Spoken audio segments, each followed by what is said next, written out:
El 6 de agosto de 1945, a las 8:15 de la mañana, el mundo cambió para siempre cuando una sola bomba aniquiló a 80.000 personas en apenas 9 segundos. Pero lo más aterrador es que esta catástrofe nuclear, que costaría más de 200.000 vidas, quizás no era inevitable. Su detonante final pudo no haber sido una estrategia militar, sino un trágico error de comunicación. La traducción de una sola palabra japonesa tan ambigua que, hasta hoy, nadie sabe si fue un insulto deliberado o una desesperada súplica por más tiempo. Esta es la historia real de la Declaración de Potsdam de julio de 1945, el ultimátum final de los aliados que exigía la rendición incondicional de Japón o su pronta y total destrucción. En Tokio, un gobierno fracturado y desesperado deliberaba el destino de su nación, atrapado entre la aniquilación extranjera y el deshonor de la rendición, sin saber que el arma más poderosa jamás creada por la humanidad ya esperaba la orden de despegue. Pero lo que la historia oficial rara vez detalla es que la respuesta de Japón al ultimátum no fue un rotundo no. El primer ministro Kantaro Suzuki usó ante la prensa la palabra mokusatsu. Los traductores estadounidenses, bajo la inmensa presión de entregar una respuesta clara, la interpretaron como tratar con silencio despectivo o ignorar. Sin embargo, en la cultura japonesa, mokusatsu también podía significar abstenerse de hacer comentarios por ahora, una forma de decir estamos discutiéndolo, denos tiempo. ¿Pudo una simple falla de diccionario haber cerrado la última puerta a la diplomacia y activado la cuenta regresiva nuclear? ¿Y qué revela la prisa por interpretar esa palabra de la forma más hostil posible sobre si la decisión de usar la bomba ya estaba tomada? La historia de la bomba atómica es más que una decisión militar, es la historia del error de comunicación más trágico de la humanidad. Antes de continuar, déjanos tu like si te gustan estas historias y suscríbete para conocer los detalles que los libros de texto prefieren ocultar.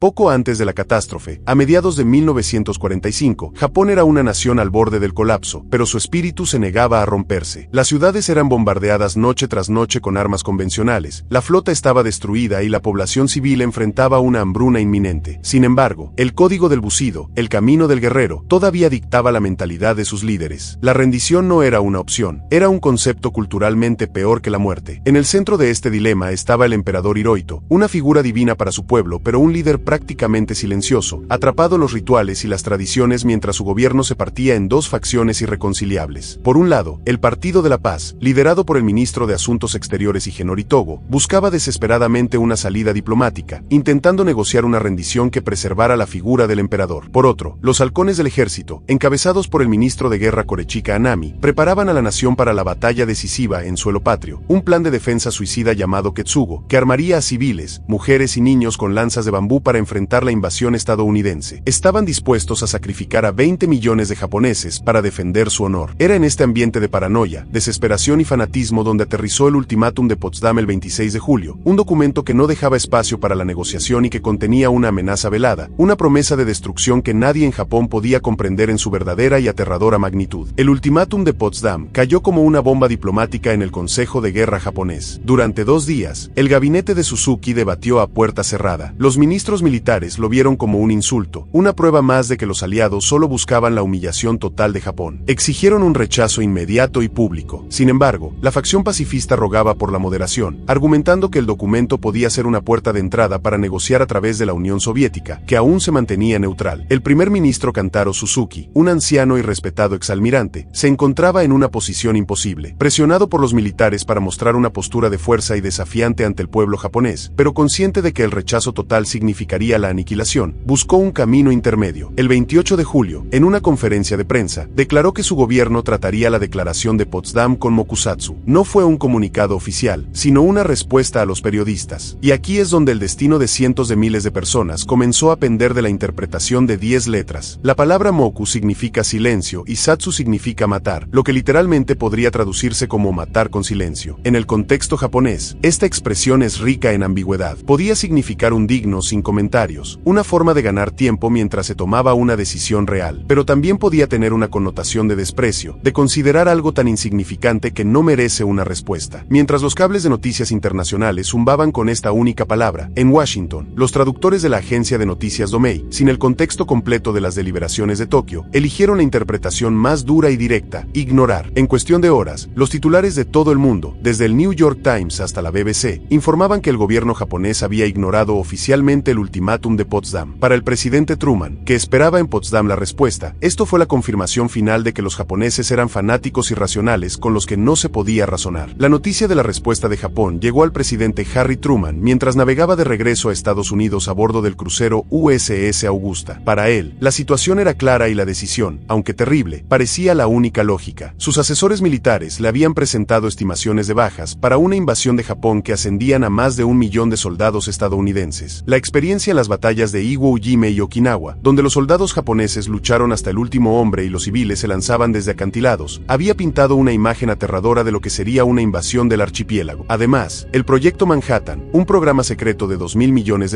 había producido con éxito 2 bombas atómicas. La presión política para usar el arma y justificar su inmenso costo era enorme. El secretario de Estado, James Burns, le advirtió a Truman que si la bomba no se usaba y 1 millón de jóvenes estadounidenses morían en las playas de Japón, su presidencia no sobreviviría al escándalo. La interpretación de Mokusatsu como un rechazo despectivo fue la gota que colmó el vaso. Eliminó cualquier duda persistente que pudiera haber tenido sobre la necesidad de usar la nueva arma. No fue tanto que el error de traducción causara la decisión, sino que proporcionó la justificación perfecta y final. Cerró la puerta a cualquier otra alternativa, eliminando la necesidad de esperar para ver si los canales diplomáticos con la Unión Soviética daban frutos o si la facción pacifista en Japón podía ganar influencia. La revelación que cambia todo no es que una palabra haya causado la guerra, sino algo más sutil y oscuro, que una ambigüedad fue convenientemente interpretada de la manera más agresiva posible porque encajaba perfectamente en una decisión que, en la mente de los líderes aliados, ya estaba prácticamente tomada. La maquinaria militar ya estaba en marcha. El coronel Paul Tibbets ya había bautizado a su B-29 como Enola Gay. La bomba, llamada Little Boy, ya estaba esperando en la isla de Tinian. La respuesta de Mokusatsu no encendió el fuego, simplemente le dio a Truman la cerilla. A las 2:45 de la madrugada del 6 de agosto de 1945, el Enola Gay despegó de la isla de Tinian en un silencio casi ceremonial. A bordo, Little Boy, un cilindro de uranio 235 de 4 toneladas, esperaba inerte. Durante las 6 horas de vuelo hacia Hiroshima, la tripulación se movió con una calma profesional, casi surrealista, mientras volaban hacia un acto que dividiría la historia en un antes y un después. El objetivo, Hiroshima, era una ciudad de importancia militar, pero también un centro urbano densamente poblado con más de 350.000 habitantes. Fue elegida porque, hasta ese momento, había sido perdonada por los bombardeos convencionales, lo que la convertía en un lienzo perfecto para medir la devastación total de la nueva arma. A las 8:15 y 17 segundos de la mañana, hora local, la bomba fue liberada. Cayó durante 43 segundos. A 600 metros sobre el centro de la ciudad, detonó en un destello de luz más brillante que 1000 soles. En ese instante, una bola de fuego con una temperatura de más de 1 millón de grados Celsius calcinó todo en un radio de 1 kilómetro. Las personas fueron vaporizadas